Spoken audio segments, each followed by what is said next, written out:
Everyone wants to be rich, to success, to be admired. They dream about it, talk about it, maybe even work for it. But most of them, they never actually make it, not because they didn't want it bad enough, but because they were never realistic in the first place.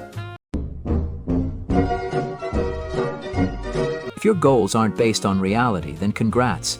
You're basically living in a fantasy world. And if you're living in an illusion, how the feck do you expect to achieve even one goal?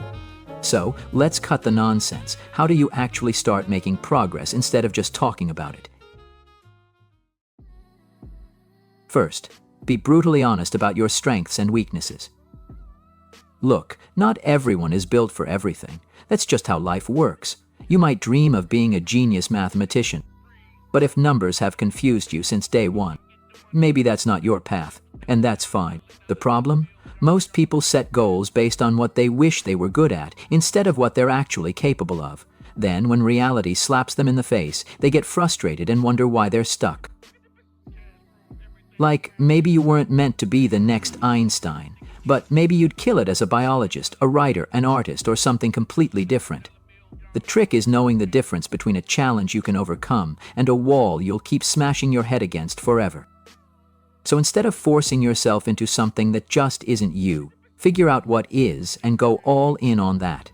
Based on your level of intelligence, skills, and different circumstances, you need to know yourself first. And once you do that, boom, you're ready to set goals that actually make sense.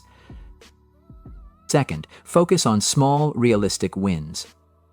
The classic mistake, trying to go from zero to hero overnight. Ridiculous goal like, I'm going to be a millionaire in 12 months. Yeah, sure you are.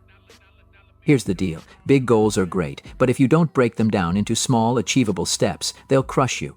You can't just jump to the finish line. You have to take the damn steps to get there.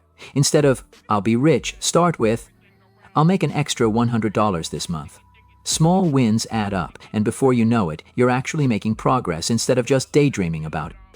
Third, never compare yourself to others. There will always be someone ahead of you, someone richer, smarter, faster, whatever. And that's okay. But stop getting caught up in comparing your journey to theirs. Their path isn't yours, and it never will be. Stop looking at other people's success and feeling bad about yourself. Instead, focus on your own progress. So, start building your own life. Create goals that fit your skills, your circumstances, and your own vision. Don't worry about what anyone else is doing. Focus on what works for you, and keep working toward it no matter what.